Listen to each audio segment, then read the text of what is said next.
So, I popped into High House Insurance to see if they could quote for my house insurance rather than using the internet. High House got a great deal. So to celebrate, I bought a posh hairdo. It made me look beautiful, gorgeous enough to become a highly paid model. I then won Celebrity Big Brother. I had an affair with an MP. Now I'm promoting a doll of me that says, "Cool, blimey, you're well fit." Happy things happen when you talk face-to-face with High House Insurance. See if we can beat your home insurance quote from the internet. Find us on the High Street, Selsey, or call 606 552. Hello, and a very warm welcome to Selsey Internet Radio. I'm your host, Tony Weiner. On the show this week, we have Lynn telling us what's on in Selsey and the surrounding areas. Mike Beale, the leader of the Selsey Town Council, will tell us all about the planning process. And we will finish the show with Dennis telling us what he's seen on the videos. So, over to you, Lynn. What's on in Selsey? Morning, Lynn. www. Do you know, if you said Edward Woodward without the W's, it would be Iwa Wiwa. Did you know that? Just a little thing from the past. Jolly good. On Tuesday the 28th of July, we're starting with a fun day at East Beach Pond as part of Open Parks Week. And there's free entry, and activities will include pond dipping, crafts, model boat sailing, and stuff like that. And it says refreshments and toilet facilities are nearby.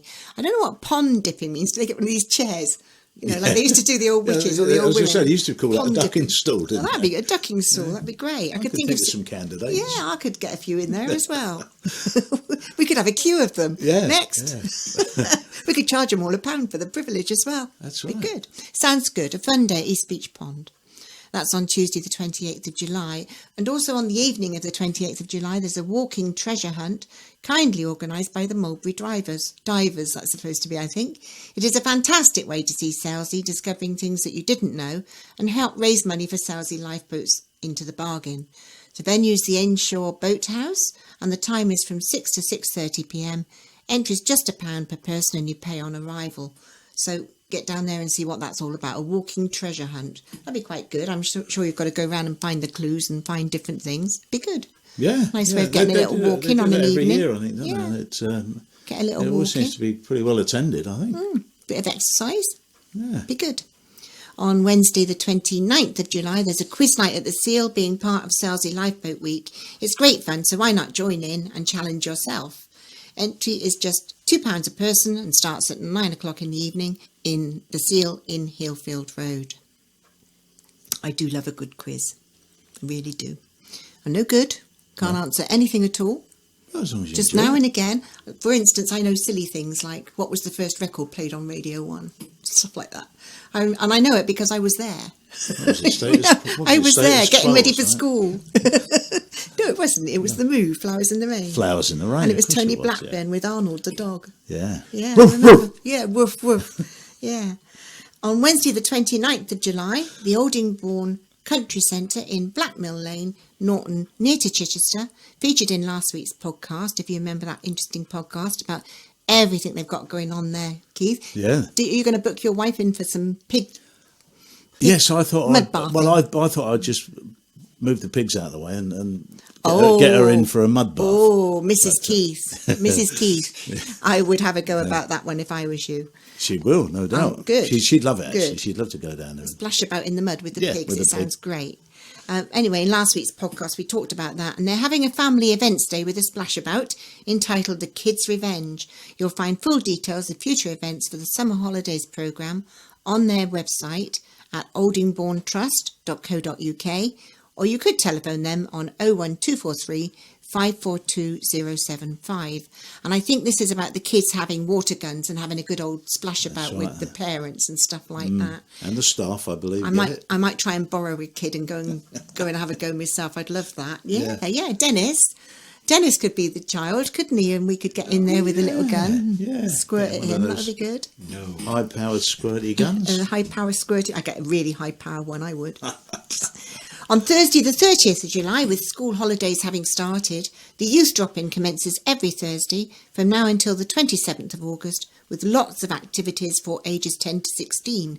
and that's at the Selsey Centre in Manor Road from 2:30 to 5:30, and it's just £1 per session, so that's great. It gets every Thursday afternoon covered, doesn't it, for 10 to 16-year-olds? Yeah, if they get a bit bored. Yeah, give them something to do. Give them it's something a long to do. time off, although It is. they do 6 work weeks. so hard at school now. I think they probably.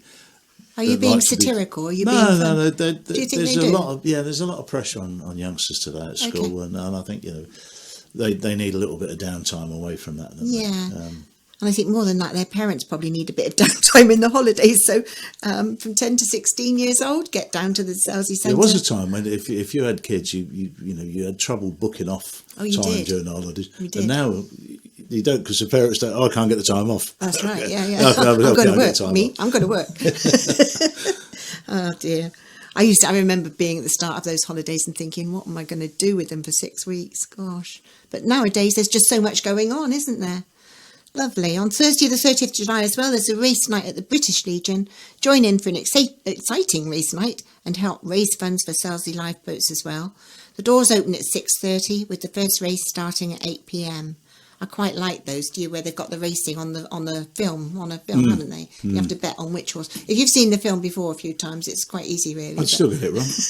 I'd give you back a winner and save me life. I'd never remember either, but I haven't been to a race night for a long while, so perhaps I might do that one. You're going to be busy. Go. Race nights, quiz nights. Yeah. Squirty guns. Squirty guns. Borrowing kids, things like that, Pig bathing and Pig all that. bathing, yeah. Thursday the 30th of July again. Oh no. Yes, it is. A waste drive is held at the Selsey Club in Cox's Road, and that starts at 7:30 p.m. On Friday the 31st of July, for all those dog lovers here in Selsey, a fun dog show will be held on Lifeboat Green prior to the traditional tug-of-war taking place. The start time for various categories is at 5:30 p.m. and is £1 per entry. Water and doggy bags will be available at the arena, and please pick up your dog. Oh, I thought it said pick up your dog after. In other words, don't leave him here. No, it says please pick up after your dog. And respect the venue. Thank you. That would be good, I think. I was just wondering what category my dog would come in, actually. It was great. I actually went last year. Did you? I had my youngest grandson down for a few days. Yeah. And we went. And we went basically to see the dog show, because he's always been mad on dogs. And the dog show was really good fun. Yeah. And then as a bonus, he got roped into the tug of war. Oh, what the dog did? Yeah. Was he the anchor man on the back? Some of those dogs are big enough, With the I rope. promise you.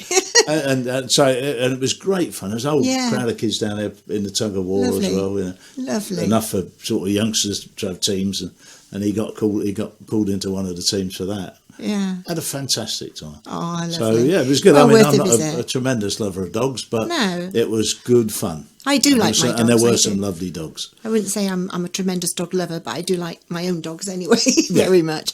But I think mine would probably go in the class of mutt.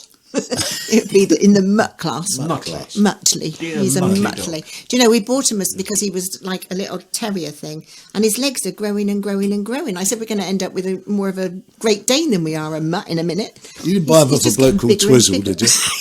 Good idea. Bless him. Anyway, he's a Muttley dog.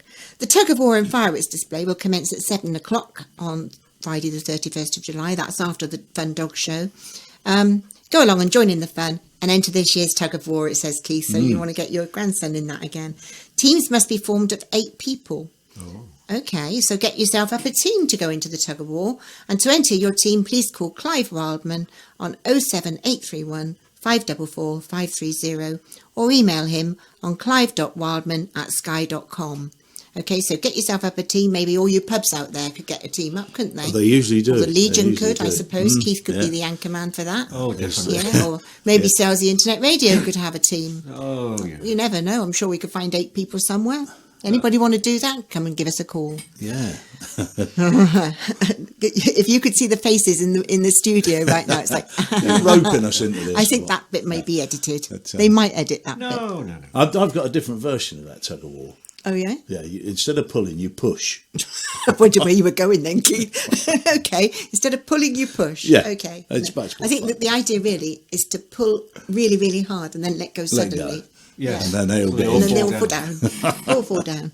Also on Saturday the 1st of August, there's a 5km prom run or walk. That suits me. Meet at the Oval Field at 9 a.m. and that's free entry. That's good for a little bit of exercise there. Yeah.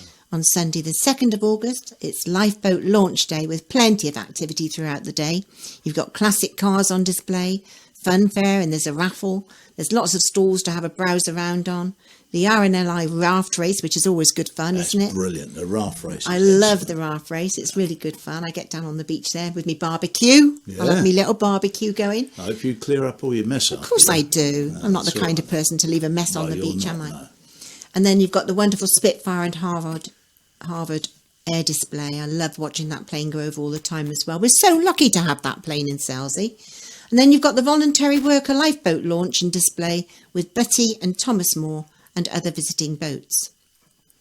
There will be a bucket collection throughout the day. Both large and small can make a big difference. Remember that, dip your hands in your pocket for a bit of change. It's all going to a good cause, isn't it, with the new lifeboat and everything coming in now. It's going to be brilliant. So it's a lovely day. Good day to come down onto the beach, get yourself a barbecue and a picnic and enjoy yourselves. But put your hands in your pockets and put some money in the bucket. That's right. On Sunday the 2nd of August, there's the Selsey Model Boat Club exhibition. It takes place on the pond in East Beach Car Park from 10 a.m. Go along and see their radio-controlled boats in the water. Could be worth a look too. Some of them are excellent, those I like watching them. I like watching how the men control their boats, or the women, in whatever case, control their boats. My son's just got himself, my son, I have to say, is grown up. He's just got himself one of these things that fly about in the air. Oh, a drone. A drone, yeah. And he's forever playing with this drone. I'm like, what's that about? I've got he a said, drone. These are the future, Mum. Yeah, right. I've got a drone. I've been married for 6 years now. No, that's, the worker drone. Yeah, I know the one. I'm a bit like that as well in our house. And finally, Keith, on Monday the 3rd of August, Selsey Cinema Club presents X plus Y. Nathan is different. His almost magical mathematical powers. His mother worries she imagines him facing a difficult future when tragedy strikes the family, and it's hard to see how they will cope. The venue is at the Selsey Town Hall. The doors open at 7 p.m. The film starts at 7:30, and tickets cost £5 from the Town Hall or online at selseycinemaclub.wordpress.com. Well, thanks very much. That's all for this week. Wow. Thanks, Lynn. Now, I know many of you are interested in the planning process, so it's over to Keith, who's talking to Mike Beale, leader of the Selsey Town Council, who's going to tell us all about the planning process. In the studio with me today, I have Cllr Mike Beale. Now, Mike's going to do some myth busting for us. He's going to tell us what actually goes on within the planning department, and he'll open up some of the popular myths and tear them apart, no doubt. Morning, Mike. Morning. Before we actually go into the myth busting, we'll tease people a little bit and we'll keep them waiting for that bit. Tell us something about Mike Beale, the man. I mean, right. How long have you been a councillor, Mike? I was elected in '87. And one of the comments made in the Selsey Life was that one of the councillors has been there for a very long time. That's not my fault. I moved down to Selsey from High Wycombe because I got a job in Chichester. And so Selsey seemed a very nice place to live. And I lived, when I bought the house, we looked out of the bedroom window and there were fishing boats bobbing on the sea. And we thought, that's a wonderful place to be. So that's why I'm here. Absolutely. So I think we all sort of, those of us that moved here did so for very similar reasons. Absolutely, yes. So I moved down and I got a job as teaching in Chichester. So I've been a teacher since 1973. But the reason I joined the council was, I blame my wife for this one, because I was reading... She might listen to this. That's possible. Reading the Chichester Observer, this was when it was a parish council. And the parish council at the time was very factional. So there was one side of the table would propose one thing and the other side would oppose it just because the other side proposed it. So this constant objection. So, and I was reading the paper and I said, well, how can they say such things? How can they do that? How can they make those decisions? And her response to me was, well, you're so clever, you go and stand and do it. And I did, and I was elected, and I've been there ever since. And you've thought carefully now about what you said ever since. Oh yes, words are very important now. So we're nearly 30, or coming up to 30 years. Yeah. On the council. I guess you would know something about it. Well, I'd like to think so. And whilst there is a strong argument for a regular turnover of councillors, and I've always been an advocate of that, there is also, I think, a place for a bit of stability so that you have continuity, because if you try and start anew every election every 4 or 5 years, we start with 14 new people who don't know nothing about it. It takes you the first 3 years to find out what the job's about, and then that gives you 1 year to do something. You're absolutely right. You do need some sort of stability. Yeah, but you do need turnover. You do need some new ideas, and being on the council is incredibly frustrating. I mean, you talk to any of the councillors, there are things that, yes, you can do that, that's obvious. And the reality is you can't, because the difference between being a council and a business can do what it wants to do as long as it's not illegal. A council can do what it can do, what it says in the statutes. If it's not in the statutes, you can't do it. So we're governed by the Local Government Act. Yeah, I mean, that's one of the biggest myths, of course, is everybody blames the council. Something goes wrong, some planning gets passed, it's the council's fault. Well, why do they pass it? They may well not have passed it, and if they did pass it, it's because they've got no choice but to pass it. It's as long as it meets the legal requirements and legal regulations, then the council has no option but to pass it. Is that correct? Absolutely. And whichever way you voted in the general elections makes no difference, because all the major parties were all on the same thing. We are short of houses in Britain. There is no argument about that. There is an incredible shortage of houses. They've got to go somewhere. Nobody wants them in their quarter. So you go to every town, village and hamlet in the country, the proposals to build houses there is always going to be opposed, because people like where they live, and they live where they like because that's where it's a nice place to live, as it is. But the reality is those houses have got to go somewhere. So central government policy is you've got to build these houses, and Selsey is not immune from that. We're no different to anywhere else, and we're under the same pressures as anywhere else. The one thing that disturbs me about the housing situation is that they always tell us that there's a shortage of houses. There's a shortage of houses in Selsey. There's a shortage of houses everywhere else. In Selsey, we have flats popping up, seems to me, willy-nilly. Now, pretty much every piece of property that's big enough to take some flats is going to get some. That's aside, and nothing much is said about those. That's aside from all the houses that we know about that are being built.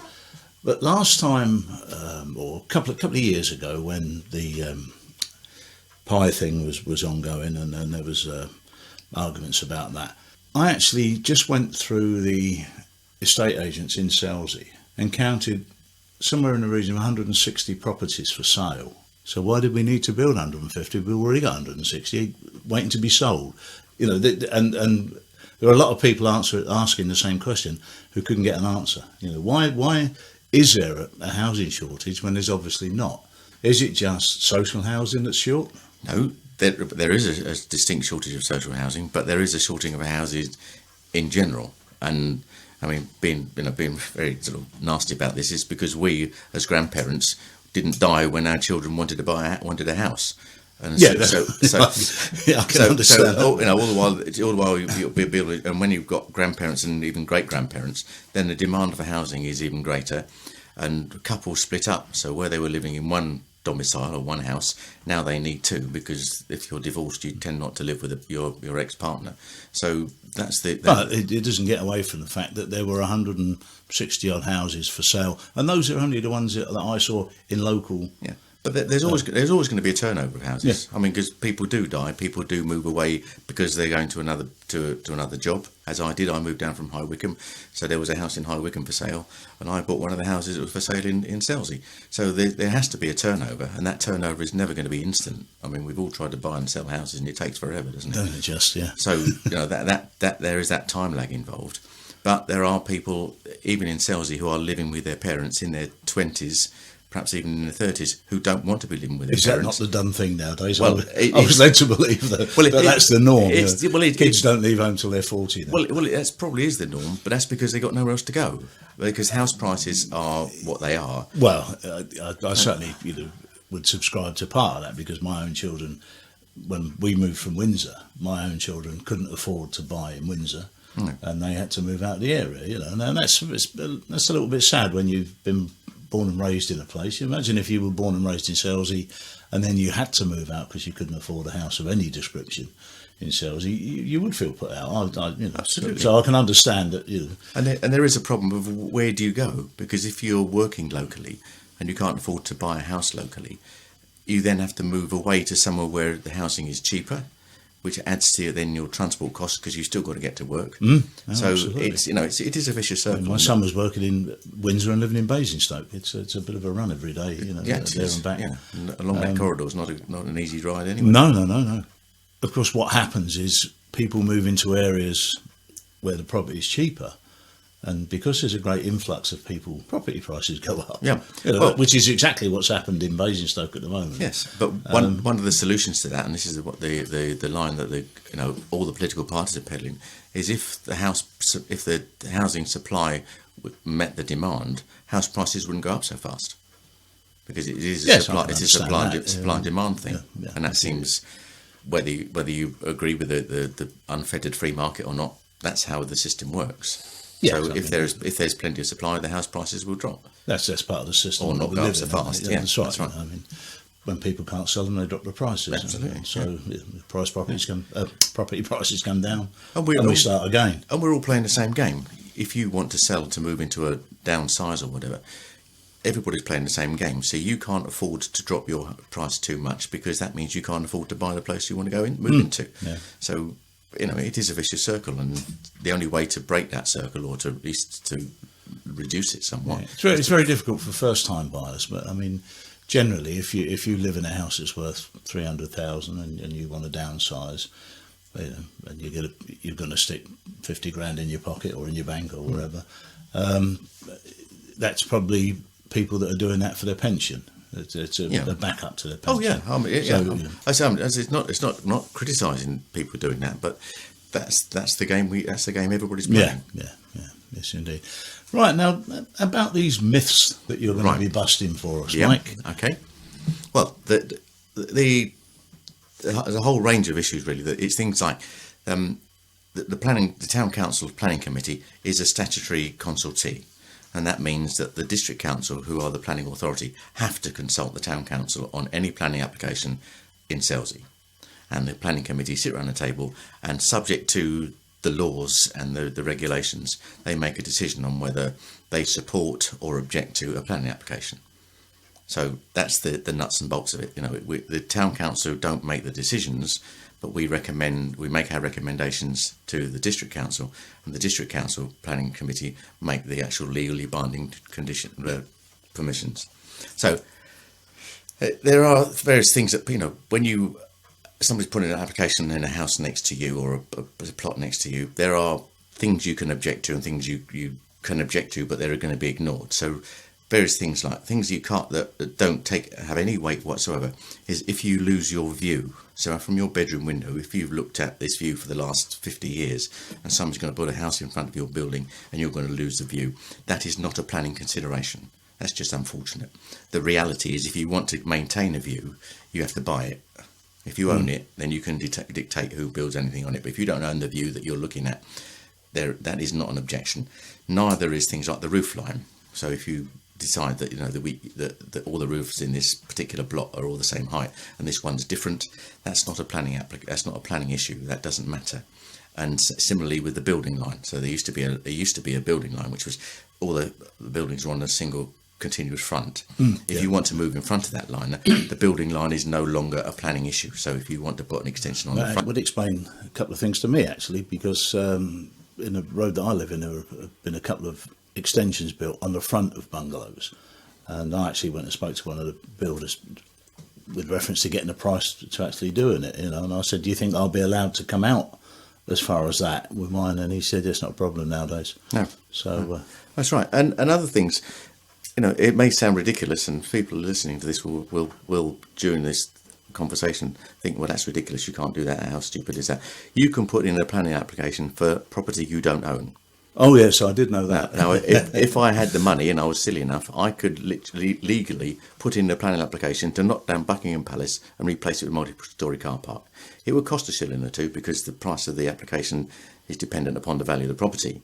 Now, the Queen can't stop me doing that, putting the application. She can stop me knocking it down and putting the multi-storey car park, because if she doesn't sell me Buckingham Palace, I can't do anything about it. But I can put in an application on property that doesn't belong to me, and that was highlighted, I think it was yesterday on the television, where South Oxfordshire have put in a plan for houses and shops And two of there's a garage there, and said, well, nobody's spoken to me. Well, you don't have to talk to anybody. It's just general courtesy and politeness that you would. But if you don't have to talk to the person that owns a property you want to knock down. No. You can just go ahead and put permission in if you want to spend the money. And quite often, of course, that wouldn't be a bad idea, would it? I mean, if you were looking at making a few bob by knocking down a big property and putting up 4 houses, it'd probably be an investment to actually see if you can see what you can get passed by the council before you actually go ahead and buy the property. Well, that happened in Selsey, isn't it? The Rushmere. That's what the district council call a windfall development, because it wasn't part of their plan because the Rushmere was there, but the owner of the Rushmere decided knock it down, put 3 houses on, I can make more money. So that's a windfall development. That's how it works. Speculation and so on. But again, another thing, there is no moral obligation on the government to defend your property. Although you can't go to a supermarket and you're not allowed to buy a loaf of bread that's 2 days out of date, you can spend £300,000 on a house that is in a flood, or it will flood, or is likely to flood, or like to get washed into the sea, and the government will fold their arms and say, well, that's your fault, you should have known about that. The legal term is caveat emptor, buyer beware. Well, yes, absolutely. But you can't, that doesn't apply to buying a loaf of bread for £1. No. But it doesn't, a £300,000 house, and it's your fault, you shouldn't have bought it. Yeah. And then there's things like the sort of expert opinion. We've got this thing, what they call anecdotal evidence. So if you drive up the road every day and you get caught in a traffic jam, that is anecdotal evidence, because the Highways Authority from West Sussex have done the surveys, and they are consulted on any planning application. And if the Highways Authority say, no, the road is fine, the road can cope with the extra traffic, then the road can cope with the extra traffic. You can jump up and down as much as you like, but it's not going to make a scrap of difference. Similarly with Southern Water, if Southern Water say, yes, we can deal with the sewerage, and Portsmouth Water can say, yes, we can supply the water, not a problem. You may disagree, but unless you're willing to take them to court in an inquiry, that's one of those things. So we work on this idea of expert opinion and not anecdotal opinion. So most people, the first cry you hear when there's any big planning goes in for sales is, well, the road won't cope with it, or the infrastructure won't cope with it. I think twice in 9 years have I come across a situation where it's delayed me for quite some time getting in and out of Selsey. Yes, I think a lot of us were involved in one when there was an accident in Siddlesham, and people tried to go down Rookery Lane and so on. And that one, and it is just and there isn't an alternative. No, but it's the traffic flow normally in and out of Selsey, and I don't want to see any more people coming into Selsey. I'd close the gates if it was me. I got to tell you, it's well known in the studio here, my opinions on it. I'd close the gates and blow the road up and put a ferry back in and charge people to come. Bring the monks back. But I honestly have never found it too much of a problem, except for twice in 9 years. Getting in and out, or that the traffic's been horrendous, and during the summer. If I lived in the Witterings, I might take a different view. That's a different, yes. But I don't think the 2145 is anywhere near capacity. Well, really. The town council are actually halfway through a survey, an independent survey on the state of the B2145, and the results we've had so far. If people are looking for this survey to say the road is full, we can't take any more houses, I think you're going to be disappointed. I mean, we went for an independent survey because we wanted to know, as a town council, we wanted to know what is the state of the road. No, literally, as it is, not with any preconceived ideas or any preconceived outcome. What actually is it like? And it's coming out to be that at the moment it can cope with whatever you throw at it at the moment. I sadly would have to agree, and I think you're right. There's not a lot wrong with the road. There are one or two potholes. If you travel backwards and forwards a couple of times a day, you notice every inch of it eventually because you're travelling so often. But there are one or two potholes or drop manhole covers that could do with lifting. Other than that, the road condition is very good. Some of the traffic, some of the bigger trucks, I think they probably know the road well. They do the route regularly as well. And some of those are a little bit over the top of their speed at times. Not necessarily breaking the speed limit, but still driving at excess speed for the conditions. If you've got overhanging bushes and trees, you need to make allowance for that. Not just move out in the middle of the road and expect somebody to give way, which is what happens. But then again, I'm not a truck driver, but in their defence, they're always under time pressure, aren't they? And a bit further up the road, they may have been delayed by 20 minutes. It really is a whole different story, and there's been a couple of major accidents well publicised in the news where people, but truck drivers, trying to meet deadlines. But going back to the planning, as I said, it's central government policy that we need more houses, and there's the presumption in favour of granting a planning application. So if you put in an application, the presumption is it will be passed unless there is good reason for it not to be passed. So when we were looking at when the district council were looking at their local plan and we were looking at our neighbourhood plan, the question that was faced by the town council was not, would you like some houses? But the question was, you're going to get these houses, where would you like to put them? So that there was no choice, and the fact that this is where we preferred to put them was no guarantee that that's where they were going to go, because if that land didn't become available, then they weren't going to go there anyway. But the allocation of 150 houses was put in, and that was what the town council had to do with where would you prefer them to be. So the idea that the neighbourhood plan was an opportunity to turn down houses is, again, that's one of the myths. The neighbourhood plan is not an NIMBYs charter. Plus, it would have been nice if they'd have said Siddlesham, but instead of Selsey. Well, there you go. When we went out to consultation, we put out the options. There was the Thorscroft site. Now, the Thorscroft bit, the Paddock Lane and that area, the field the other side of Old Farm Road was part of the original application, but that was taken out of the plan because it was in a flood risk area. Now, if Medmenbury Bund proves its efficacy, then that may be a site that they would like to develop. So that's one thing that comes into. But we had to take that out of the neighbourhood plan because it's still in a flood zone. So that left us the two fields, Drift Lane or Drift Road rather, and the field at the top of the village. So those are the sites that we were left to look at, and those were the houses. That's where the houses were going to go. There was no other alternative. So we had to find a site for houses. Those are the two sites. When we spoke to the people in the south, in the south ward, they said, well, all the houses should be in the north. When we spoke to people in the north, they said the houses should be in the south. Well, so I think I think we're all NIMBYs at heart, aren't we? Nobody wants these extra houses put in their backyard. No, but those sort of things are what we have to deal with, and people, as I said right at the beginning, people live in Selsey because they like it as it is. Exactly. And people that moved into Selsey 40 years ago liked Selsey as it was then. 40 years ago, that's right. We all have to move on, because we don't want to go. In reality, we don't want to go back to the sorts of houses we had 50 years ago, where you and I have all done that. You write your name on the frost on the inside of the window. On the inside, that's right. No, we don't want to do that anymore. So we've moved on.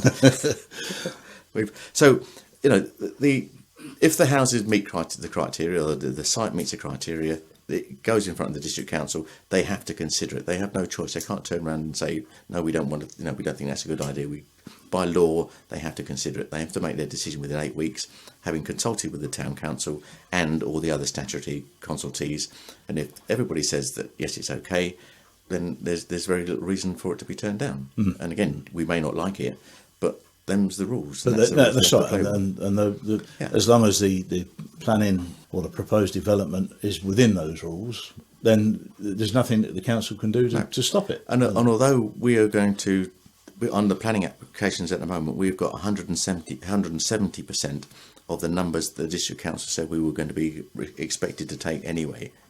So although we're taking, say, 170% of the original allocation, if somebody else comes up with another site for another 50 houses, the district council will have to consider it. They have no choice. That's the way the rules work.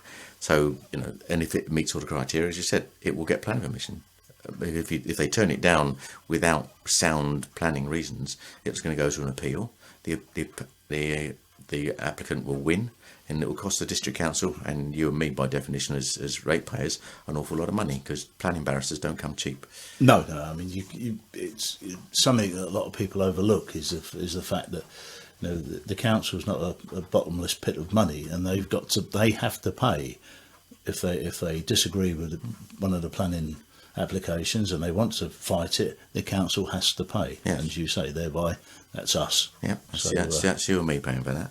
So the neighbourhood plan that we put together, and after an awful lot of consultation and so on, the number of houses that are on that list is not open to challenge. So when it goes to referendum, the question won't be, do you want that number of houses? As I said, those were dictated by central government, and then down the pile through the district council, down to the town council. These are ones you're going to get.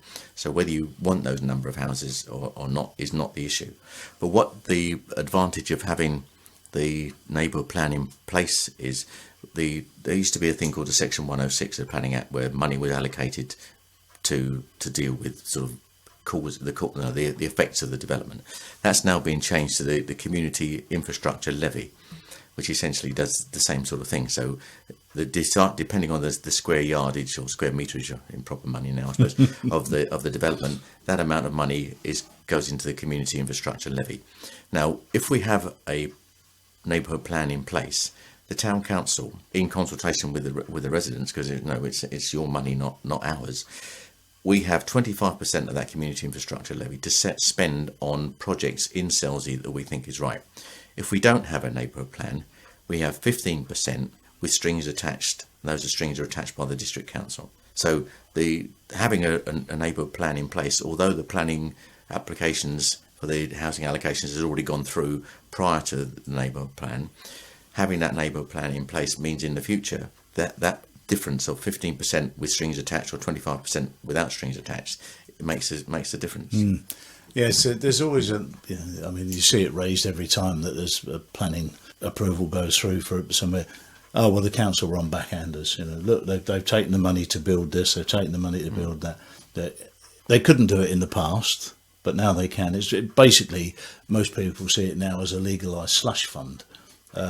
If you are putting in for a big development and you are prepared to spend this amount of money or that amount of money on local facilities, you'll get it through. And that's how most people see it. I hear it all the time. But the thing is, of course, it can go through without that. So if they came along and said, well, we've only got to give you this amount and we can get the plans through, that's what you're getting. A lot of them actually have a tendency to go and be a little bit more generous with it, I think, and supply the community with things that perhaps it didn't really have to. They are sweeteners, but the plans would have gone through anyway. Well, so you might as well have them. There's a lot of truth in that, and if you look at the worst case scenario, is the paddocks, where the paddocks was won on appeal, because the district council didn't like it at the time. I can't remember how many years ago it was. They didn't like it, but part of the original plan was there was going to be a road from the paddocks coming out on the B2145 up by Ferry Corner, not Ferry Corner, Norton Corner. Because they went through on appeal, all those agreements are all in the bin. So all the developer had to do was build the houses. Thank you very much and good night. But now with the Community Infrastructure Levy, everybody knows exactly how much money is going to be in the pot, because you can sit there if you want to, you find out how much what the value is per square metre. You can look at the plans and you can do the sums yourself. So there is no it's perfectly transparent and above board. And no councillor that I know of has ever even got a penny out of any of these things. So the idea is all backhanders. But it's the first cry you hear. Yeah. If it goes against somebody's wishes. And one of your interviewees a few weeks ago, yes, there is a rush, or was a rush, of developers to get their applications in before the Community Infrastructure Levy was brought in, because like any other business, they want to keep their costs down and their profit margins up. So the least money they have to put into the community as a developer, why would they want to? But having said that, not all developers are spawn of Satan. And if you look at Selsey now, and before the Pye development, the health centre was in St Peter's Crescent. As a result of the Pye development, we've got the health centre on the what was the recreation ground, and compensation for loss of ground on the recreation ground, we've now got Manor Green Park and the Selsey Centre. Yeah. So in terms of the benefits to Selsey, I would argue that that's probably not a total sort of bad thing. No, by absolutely talking to the developer, and we actually, it goes back a long time, but we actually sent Pi a shopping list saying this is what Selsey would like, this is what Selsey needs, and the health centre was one of those. We've got a health centre. So there you go, folks. It's going to happen, whatever you think, like me, unless you plan to get somebody to blow up the road and put the gates across. It will happen. More houses will come to Selsey. They have to. The council has no option but to allow the things to go through because it's a legal requirement. And we might as well make the most of it and get what we can out of it for the community. So rather than being a bit negative and trying to fight it all the time, why don't we just say, well, let's talk to the council and say what we think we need as a community to serve that. Yeah, I'm all for that. I mean, if you go back to 1910, I think it was, as a developer. So if the houses on Ursula Square, very nice 4 or 5 bedroom houses, and that patch of down between them, go back to 1910, Selsey by Sea Limited were planning all those houses. There's going to be about 5 or 6 boulevards. So that central strip was going to be a tree-lined boulevard, and Selsey would have matched anything that Sandbanks can produce. It was going to be a very exclusive development. So if you know, those houses there are built by developers. So most of us are living in houses that are built by developers. Oh, absolutely. So yeah, and I've always argued that the first thing to do is you talk to a developer, because you're right. If you can get them to cough up on a voluntary basis, you get more from them if you work together rather than turning around saying no, we don't want you, and they will do what they need to do to get their profit margins. I chatted once to Tony Dan, who's an ex-councillor and a local man, and he said some things never change. He said that, and we were stood outside my house when we were talking, and he said, if it hadn't been for this kind of thing, you'd have nowhere to live. And he's absolutely right. Well, that's true. So. Yeah. And so other things, the neighbourhood plan now is in front of the inspectors. So it hasn't gone to referendum because we can't put it to referendum until the inspector says it's sound, which it means it has to conform with the local plan. And the local plan has now been adopted, so the district council know where they are in terms of planning. And it's not just about planning, it is about infrastructure and it's about the facilities and all those sorts of things. So it's with the inspector. If the inspector comes back and said yes, then the neighbourhood plan is sound, it meets all these criteria, it does what it's supposed to do, then it will go to referendum. And as I said, that won't change the number of houses that are going to be built in Selsey, because that's not what it was for. It's about looking at how you want Selsey to develop, and whether. Well, I know this is going to raise some comment, and I've got a feeling I know who from, and I'll wait to hear from you, my dear. You know who you are. But yes, it's going to happen. It's going to happen.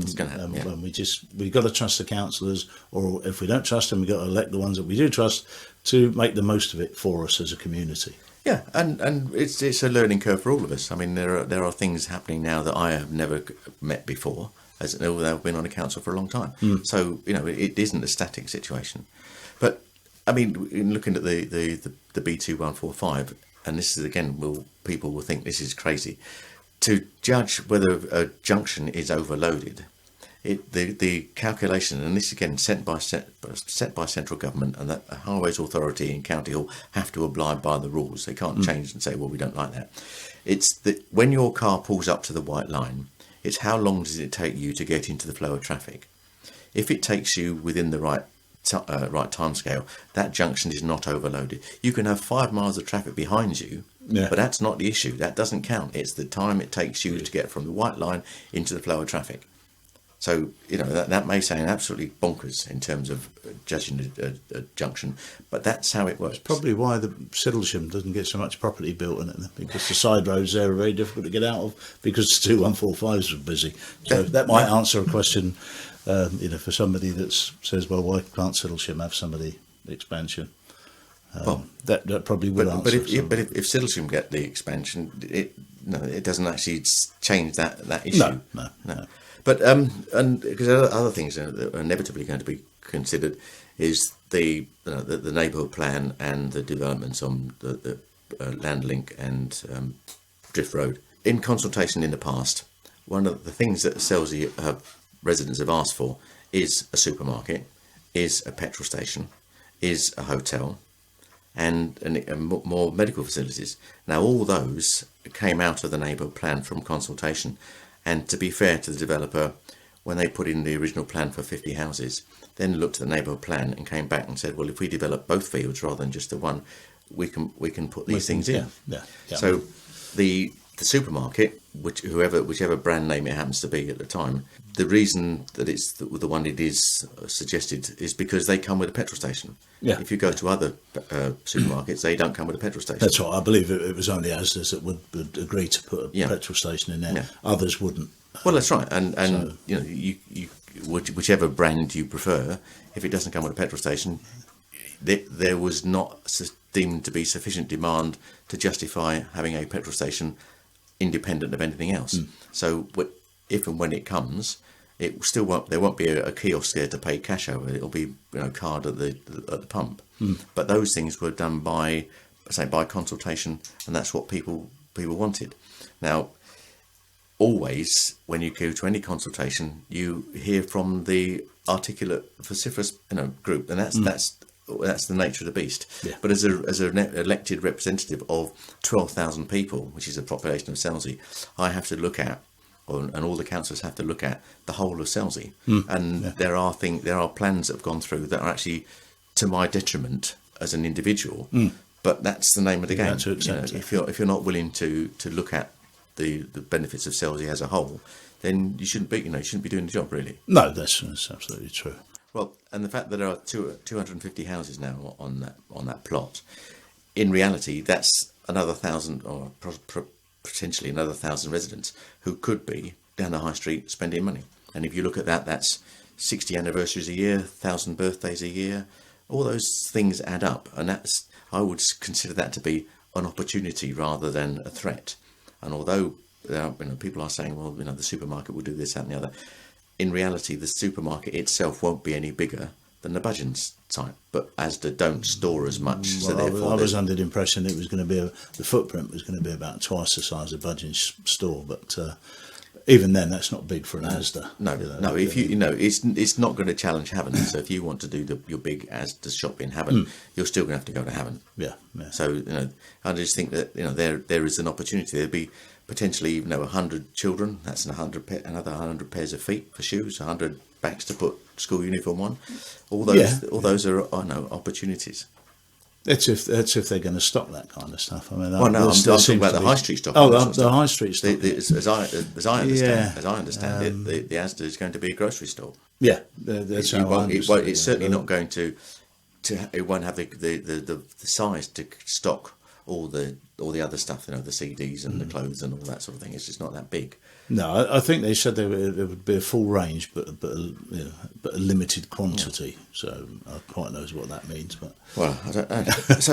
So I mean, it's all those opportunities, and those are the things. Although on the site again is supposedly proposed a health clinic, you can't force anybody to take up a health clinic. No. So I mean, if the building's there and nobody wants it, then somebody will have to find another use for it. And so you can't. It's not possible to say to somebody, well, this is a health clinic, therefore you must use it for that. After what I was reading on Facebook yesterday, I can see all of a sudden the council receiving a cry for a swimming pool and a gymnasium because John Bunn took some stick. I'll give him his due. I don't know the man. I can't form an opinion. But he seemed to defend himself rather well yesterday. But, there was this big cry about, well, we need a swimming pool because they're holding us to ransom. So, it just shows people will be that fickle and say, well, we don't need this now, we need this. Yes. Because something's gone out the window. Yeah. And to be fair, there is a swimming pool down on the Bun site, and in the winter. That was what the argument was. But there's my understanding of it, and having thought of there has been a demand on a number of occasions for a swimming pool in Selsey. There is not a swimming pool in the country that makes money. Even the Olympic-sized ones in Coventry costs an awful lot of money to run, and to justify that in Selsey on the local purse is probably quite a challenge, really. I mean, the one in Chichester cost the district council money, so that's the one to go and use, really, if you need a swimming pool. And things, we talked about the health centre. The capacity of a health centre is a numbers game. The health authority calculate the number of people in the location. That per head whatever the value is, that goes to the local surgeries. They distribute it. So if they got £1 million, for example, you could have one doctor who earns £1 million a year and does it all by himself or by herself, or you have 10 doctors, 100, and spread the money out. So that's a decision made by the organisation, the health service itself. So that is a numbers game. And again, regardless of what you and I think, or how easy it is or not easy to get an appointment, that's a decision made by the surgeries and by the company. Yes, this point came up before, because when one of the first things that everybody said was, with the development, well, the doctor's surgery won't be able to cope with it. And every time they were asked, the doctor's surgery said we could. Yes. And yet we all know how difficult it is to get an appointment, and it's getting more so, but they say they can cope with the increase. There is nationally a shortage of GPs. I mean, we know that. That's publicised by the NHS, and Selsey is not immune from that any more than it's immune from all the other situations. If you can't get GPs, and if you want a young GP who's looking for perhaps having a social life as well, then it may be a bit of a challenge to attract them to Selsey, because the social life is at least 12 miles away, isn't it? Yeah. But then again, if you're on £1 million a year, you can get a cab. yeah, that's true. Yeah. So really, I mean, I'm hoping that will have busted a few myths about what we can and what we can't do, what we do and why we've done it. And again, regardless of how it works out in the end, the neighbourhood plan will be going out to referendum. We've tried our best to meet everybody's needs, bearing in mind you can't keep everybody happy. No. But looking at the overall needs and development of Selsey in general, I think the neighbourhood plan has done a pretty good job, and I'm very grateful for the councillors and Ben Cooper when he was in the planning department, or he was chairman of planning, the work that he has done to get it to the state it's at. And it won't be good news for everybody. It's not a NIMBY's charter, and we can't blow up the ferry and put a boat in there. I'm still working on it. Well, thanks very much for coming in, Mike, and opening some of that stuff up for us. I'm sure we're going to get comments on it. I certainly hope we do. And if we do, then we'll get you back in and we'll get you to answer the comments. More than happy to come back if the need's there. Thank you very much. Cheers now, Mike. Thank you. Bye-bye now. Thanks, Mike. A very informative discussion. And it's over to Dennis telling us what he's seen on the videos this week.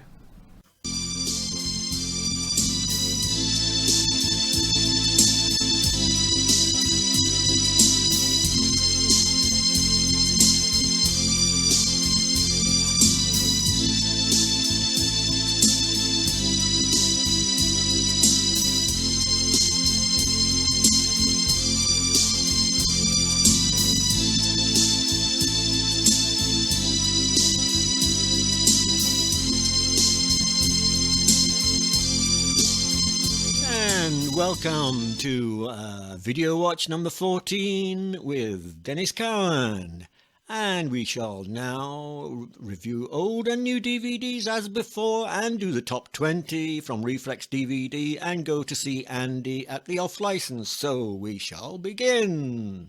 We start this week with The Adventurer. It's rated PG, it's 2013, and this has a subheading of The Curse of the Midas Box, and King Midas, or the Midas Touch as it was called, had something to do with gold, and it has to do with gold in this one. And it stars Sam Neill of Jurassic Park. You remember him? Yes, he's done several other things.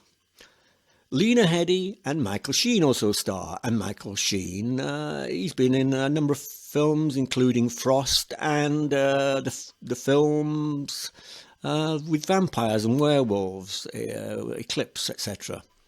This is a family film, or as we often say, one for the kids. The adventure here, and it certainly looks like there may be a sequel, is about a dangerous force that is wanted for the ultimate weapon in Victorian times. And there's a rich baddie, which is played by Sam Neill. Oh, yes. Ooh, and he wants it. Only an amulet in 2 parts will unlock its existence and whereabouts. 2 brothers have the key to that, but the younger one is taken prisoner and hostage. But we have a crusader in the mix, and that is played by Michael Sheen, working for the government, disguises and all. The race is on to secure this power and who will control it. It at times is like a bit like Indiana Jones, and it is very enjoyable. We then move on to Hellmaster, 18 rated, 1990. So it says, and it feels like an 80s B flick horror.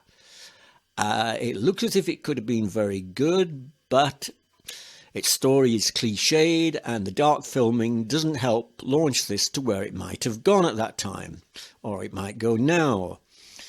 It actually stars John Saxon as the evil baddie, or loony, who did Enter the Dragon with Bruce Lee, and then he went on to do Nightmare on Elm Street playing the sheriff. And again in Black Christmas, a good film, he was a detective in that one. And it does make one wonder why he signed up to this average horror flick. However, it's a straightforward thing with teens and school stuff, mad professor, routine. It's 85 minutes, so if that's your thing, it's on the hardcore label, which may be found somewhere, maybe yes. They say it might be found in Poundland even. And then we go on to Clown, which is rated 18 and should be for the content. This is a 2014 film, a film by Eli Roth, who did the Hostel series and a few others, the more grisly ones. He's one of the biggies in Filmland, and he's one of the producers. He didn't direct this one, but the direction is good.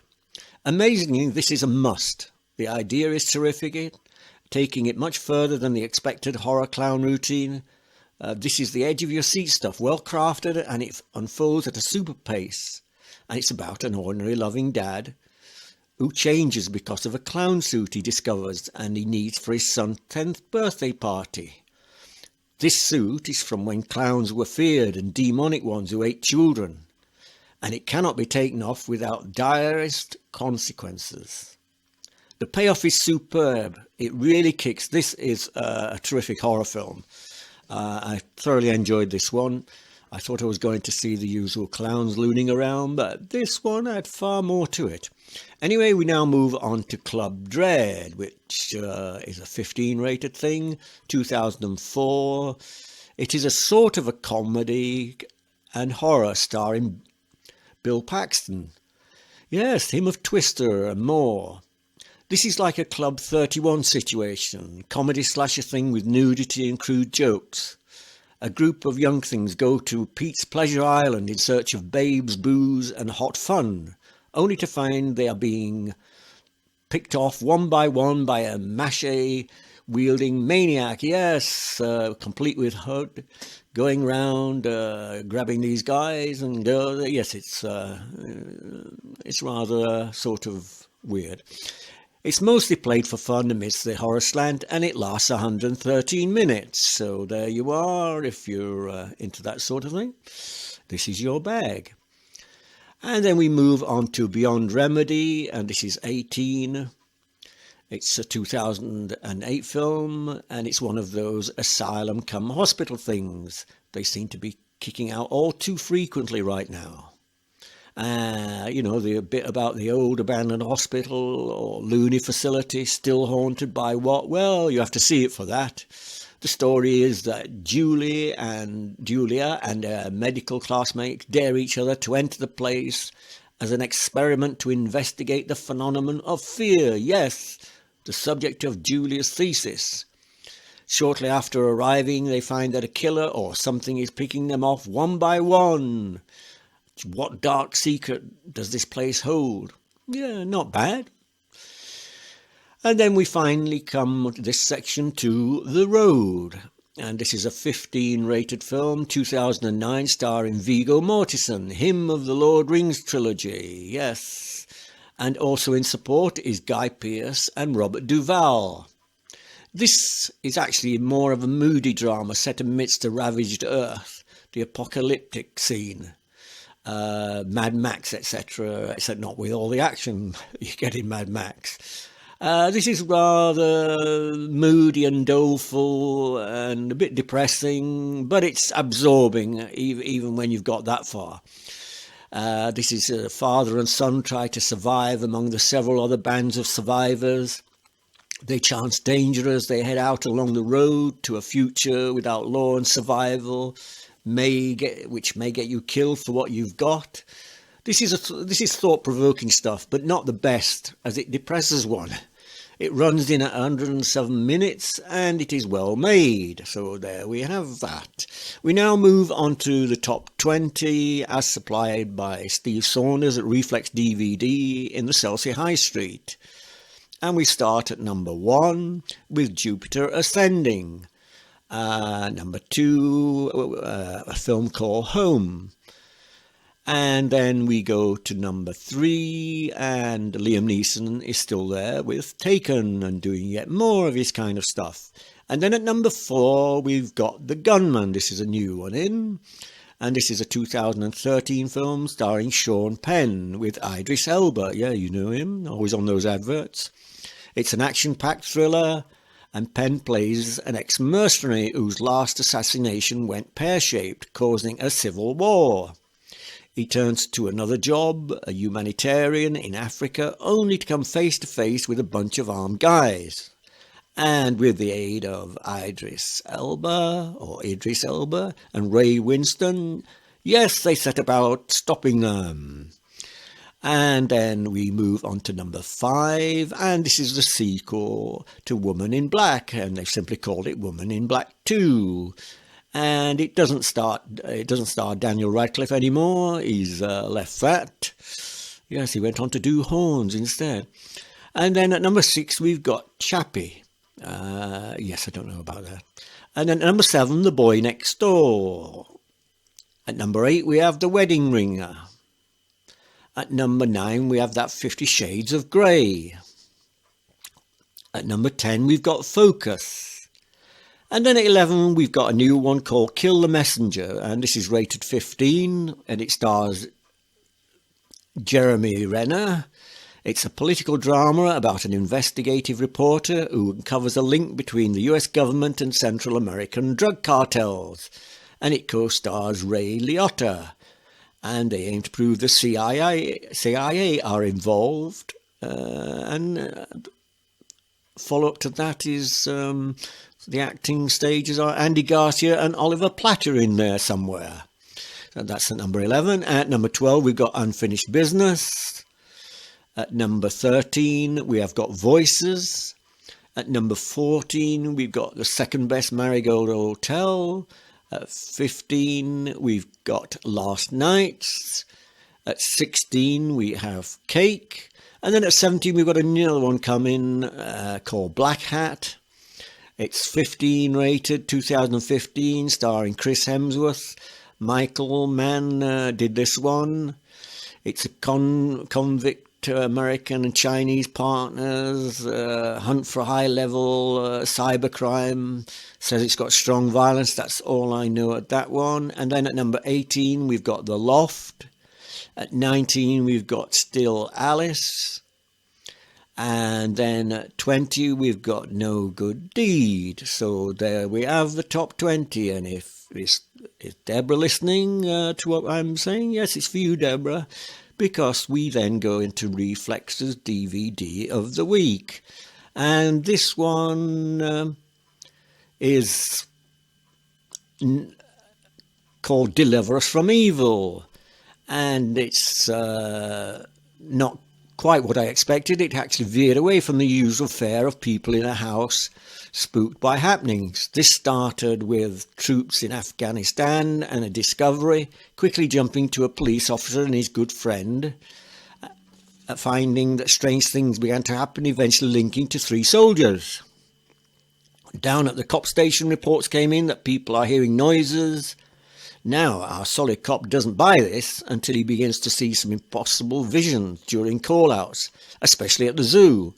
Suddenly he is joined by a clergyman who says that he must face the demons that he's got, and one such demon has taken over the last soldier. It's well-paced, a good story and action, with the paranormal taking a kind of backseat, but coming full out towards the end. So there we have it. That's for that. And just before we go from Steve's, He's doing iPad 1s and 2s starting from around £100. And he's also got dry cleaning down there. Yes, he can take your dry cleaning. And do remember, he's got the 567 Club, 6 films for 7 nights for £5, but they will be the back catalogue. So now we shall move on to Andy's and at the Selsey off license, and we have Insurgent. This is rated 12, 2015, Kate Winslet. It's an action film, a race to find out about the past. Naomi Watts is in there, and she's on the run from Kate Winslet, and it's the second adventure from the Divergent series. Then we've got Killer Elite 15. This is 2011, starring Clive Owen, Robert De Niro, Jason Statham. It's a kind of mission thriller based on truth. A killer elite from Australia to Paris. The mission is to eliminate 3 top assassins. Yes, there we are. We then come on to Seventh Son. This is 12 rater, 2014, starring Julianne Moore and Jeff Bridges. The search is on for one remaining super warrior of a mystical order, the Seventh Son, who is working as a farmhand. Yes, and they must go up against the Dark Queen, which is played by Julianne Moore. And then we go to Hangover Part 3. Yes, that Hangover stuff. 2013 with Bradley Cooper and John Goodman. It's comic mayhem called the epic finale, rated 15, because the humour might be adult. So there we are. And now we move on to the review film of the week from Andy's. And that is Transformer, The Age of Extinction, the latest in the series, starring Mark Wahlberg.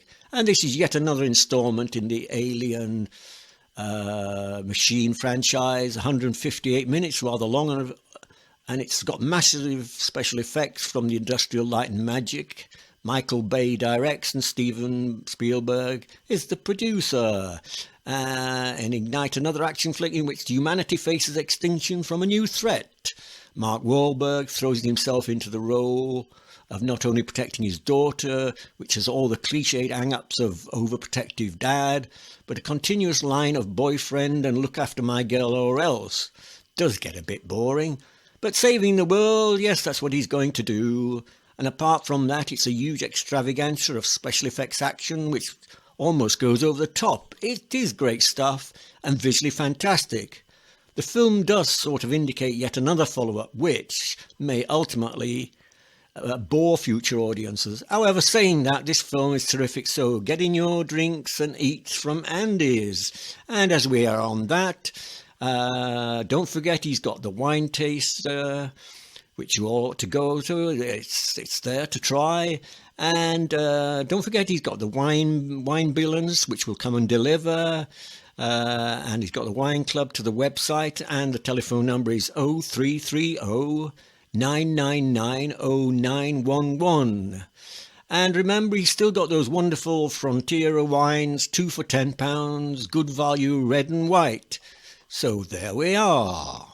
Well, that's it. That's another end of Video Watch. Where did that time go? Well, I don't know. It just went. So I will see you again next week for the next Video Watch. Bye.